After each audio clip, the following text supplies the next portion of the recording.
मैं मुन्ना सिंह, कमांडेंट 12वीं वाहिनी सशस्त्र सीमा बल किशनगंज।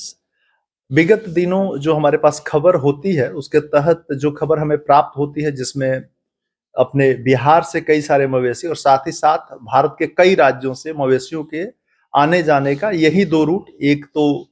पूर्णिया से होकर के NH-31 होते हुए किशनगंज होते हुए फिर सिलीगुड़ी या नॉर्थ ईस्ट या बांग्लादेश जाने का मामला आता है। दूसरा रूट अररिया से लेकर के और ठाकुरगंज होते हुए सिलीगुड़ी और फिर बाहर जाने का मामला रहता है। ये जो ठाकुरगंज या अररिया वाला रास्ता है, इसमें ज्यादातर मवेशी जो नेपाल से आते हैं उनकी स्मगलिंग का मामला है। परंतु जो बल्क है और बहुत ज्यादा ग्रुप में जो एक्टिविटी चल रही है, जो मुझे भी अभी यहाँ दिखी है इस पिछले 6 महीने के कार्यकाल में, जिसमें दलकोला से लेकर के और किशनगंज के NH-31 पर बहुत सारा मूवमेंट है। और इस मूवमेंट में इस तरह का ग्राउंड से ऊपर तक आ गया है मामला कि ट्रक्स, अगर 50 को ट्रक को चेक किया जा रहा है तो कोई ना कोई ट्रक में कुछ ना कुछ गड़बड़ जरूर हो रहा है। परंतु चूंकि ये पॉसिबल नहीं है कि हर गाड़ियों को चेक किया जाए पुलिस के द्वारा या हमारे द्वारा, तो उस केस में मोस्टली इंटेलिजेंस बेस्ड ऑपरेशन मुखबिरों की सूचना के आधार पर की जाती है। परंतु आज कुछ अलग ही हुआ है, जिसमें मेरी गाड़ी को कहीं रास्ते में निकल करके आना था, हम कहीं अपने किसी सरकारी काम से जब लौट रहे थे तो देखा कि पूरी जाम लगी हुई है गाड़ियों की, जिसमें एक गाड़ी को जब चेक किया गया तो गाड़ी वाले ने बताया कि उसमें उसका परचून का सामान है।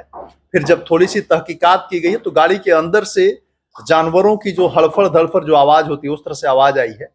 थोड़ी सी सख्ती से पूछताछ करने पर उन गाड़ी के सभी लोगों ने एक्सेप्ट किया है कि हाँ, उनके पास मवेशी है। और ये लोग कहीं, अभी तक खबर मेरे पास कंफर्म नहीं, चुकी कार्रवाई अभी चल रही है, रहने वाले शायद जो ड्राइवर है वो कहीं मुरादाबाद यूपी का रहने वाला है,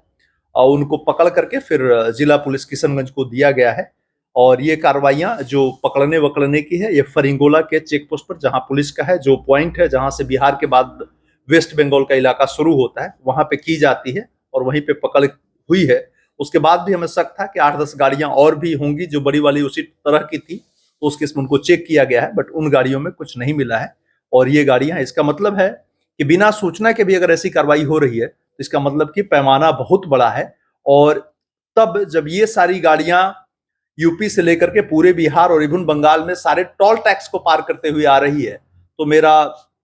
कानून लागू करने वाली सभी अभिकर्तनों एजेंसियों से यह अनुरोध है कि इस तरह की चीजों को कहीं ना कहीं शुरुआती जगह पर ही सख्ती से चेक किया जाए, जांचा जाए, ताकि लास्ट मोमेंट पे कहीं हमारे से चूक ना हो, निकल न जाए और इनको पकड़ा जा सके। क्योंकि तेज चलती गाड़ियों को रोकना और उसके बाद हमारे अपने काम, जिसमें अंतर्राष्ट्रीय सीमा की सुरक्षा है, को छोड़ करके इनके पीछे भागने में हमारा मैन पावर वेस्ट होता है और फिर हमारे लिए थोड़ा सा परेशानी का सबब बनता है। तो इसलिए पूरी प्रशासन से, पूरी पुलिस व्यवस्था से और साथ ही साथ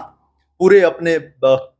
जो भी व्यवस्था है उसे अनुरोध है कि टोल टैक्स पर सारी गाड़ियों की चेकिंग कम से कम जरूर हो और सर्टिफिकेशन हो कि हाँ, कौन कब कहाँ क्या लेकर के जा रहा है, ताकि आगे कोई दिक्कत ना हो। आज की तारीख में 25 मवेशी हैं और उसके साथ 4 तस्कर पकड़े गए हैं। पिछली बार